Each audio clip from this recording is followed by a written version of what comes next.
It feels like home, home, home. It feels like home, home, home. It feels like home.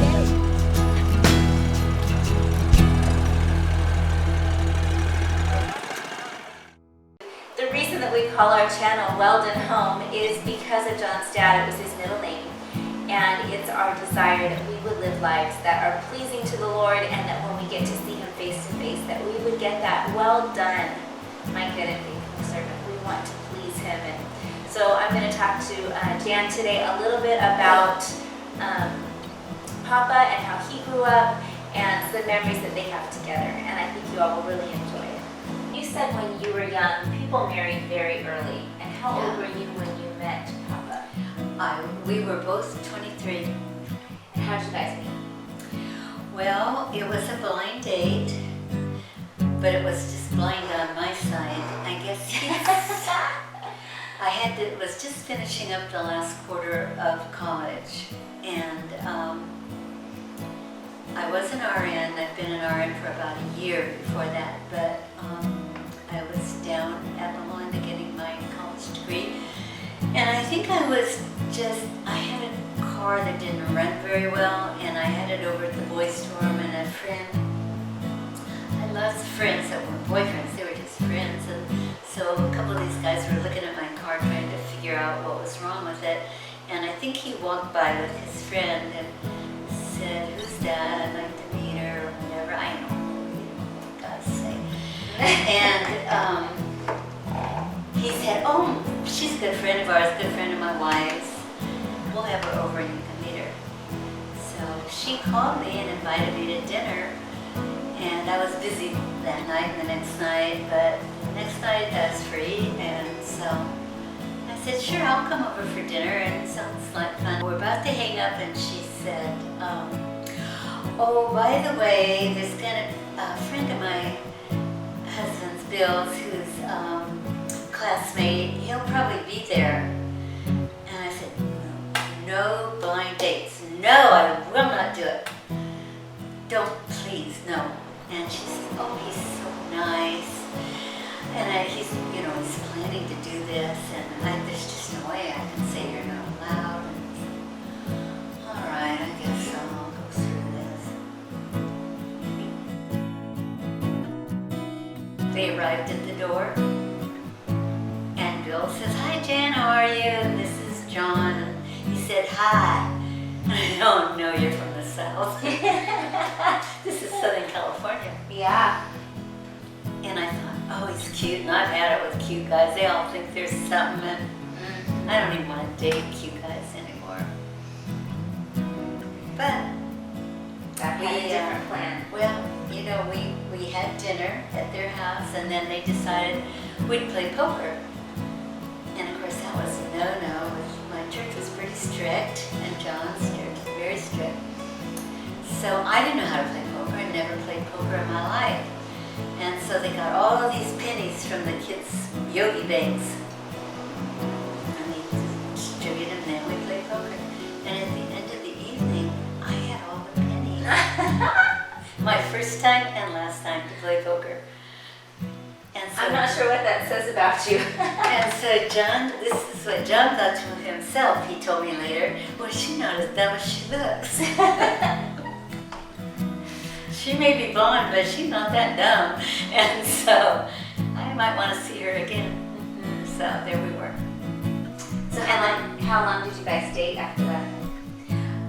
Well, we dated every night for a week straight. Even the nights I worked the swing shift and came home at 11:30, he'd come over and we'd sit and talk and talk and talk and talk.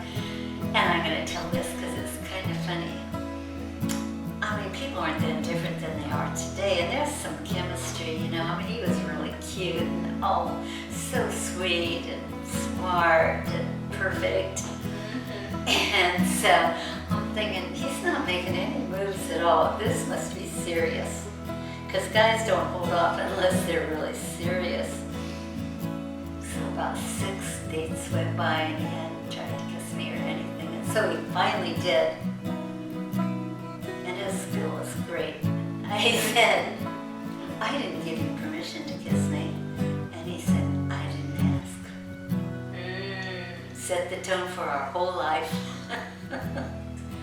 It did. But that was a good thing. I guess so. I'm the boss. Boss man. You had been the boss before, Yeah. right? Yeah, he was always the boss. In a quiet way, but he was the boss. Ran everything by him. But then when we'd known each other 10 days, he asked me to marry him. 10 days. That's unbelievable. It was unbelievable. I had never been engaged. He hadn't either. I never even wanted to marry. And my folks let me date at 13. I had an older sister and I just got to follow her. I mean, it was okay. We were all Christian boys and they were, good boys. Didn't mess with me too much. But he asked me to do 3 things. And I don't remember all of them now. And actually, we tried to go over them shortly before he died. We were talking about it. He couldn't remember all the things he asked me to do, but one of them was to teach him something new every day. Because I like to read and study and learn. And he didn't really want me to teach him something every day, but that's what he said. And he did. And he did, how that is. But he probably did. Yeah, I think so. Yes, in the grand scheme of things he did. And then the 3rd thing was, will you marry me? And I said, yeah, I think so. I think so. And I was terrified.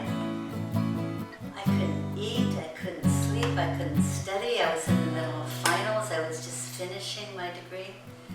I said, it's a miracle I passed, but I had good grades going into it, so I got through it, but it really buzzed my mind bad. Bad. Oh. I took him home to meet my parents, and I kept calling him and saying, I hope you really like him. And my mom would say to my dad, it must be kind of serious. She keeps calling and saying she hopes we really like him. So she met me at the door at 2 a.m. when we came after he finished finals for Thanksgiving, and we had to drive up to Oakland, which is 500 miles. So it was about 2 before we arrived, and of course they were waiting, they were in bed, but they were waiting. And she met me. I don't want to cry. She met me at the door, and I said, Mom, this is going to be your son-in-law. And she said, oh. 2 o'clock in the morning. Yeah, 2 in the morning. And I'm sure she went right straight to bed and woke Daddy up, told him first thing. But, it was just kind of surreal, the whole thing. I'll say. I don't know of another story like I know, and I just never did things that way. I did things the proper way with the proper background and all that kind of stuff. And the Lord just blew my mind, let my mind be blown free, and it was like, okay, this is it.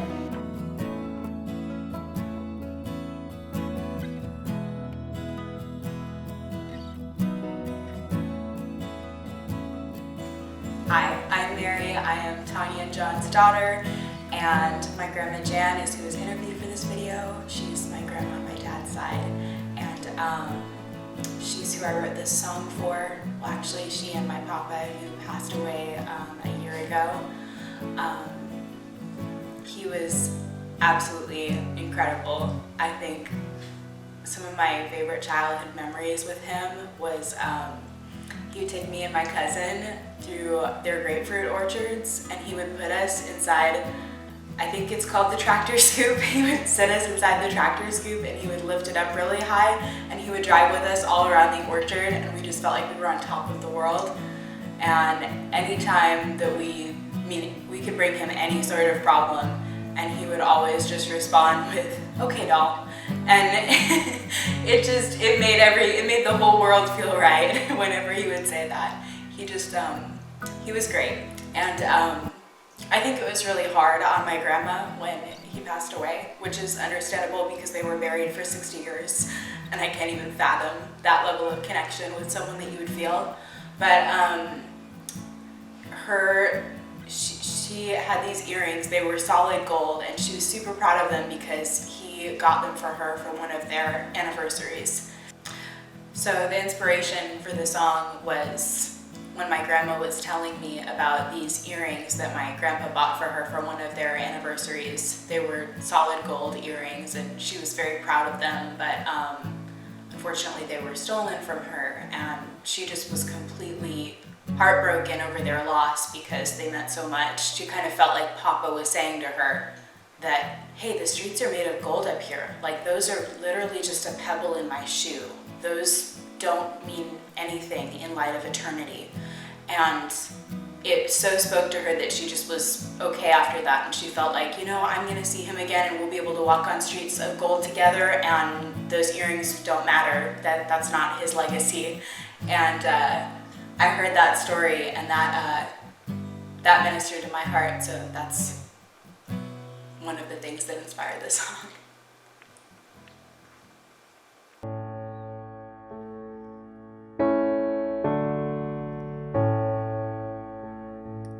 Walking through that front door is the best thing in the world. There's nothing more I could ask for from the smiles, hugs, and how are you, girl? Wish that everyone could have the home that you sewed in my heart.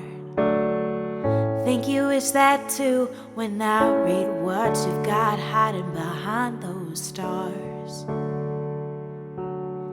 A perfect home on this old earth is just a glimpse of things to come. You might build castles made of dirt, but when all is said and done, anything you learn or what you love won't even come close to the one who built your mansion where the streets are made of gold, made of gold.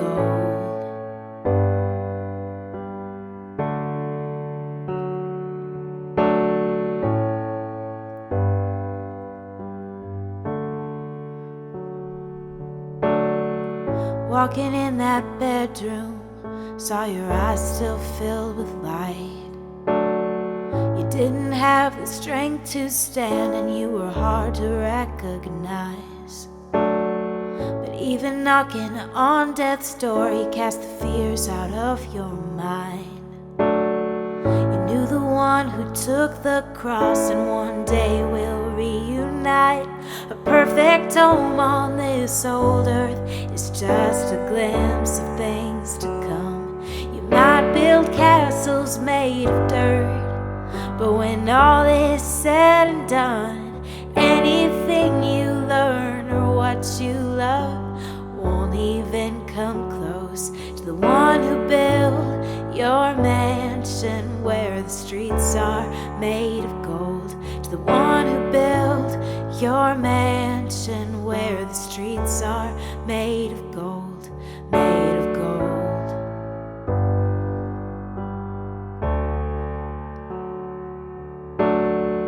Walking through that front door is the best thing in the world. There's nothing more I could ask for from the smiles, hugs, and how are you, girl?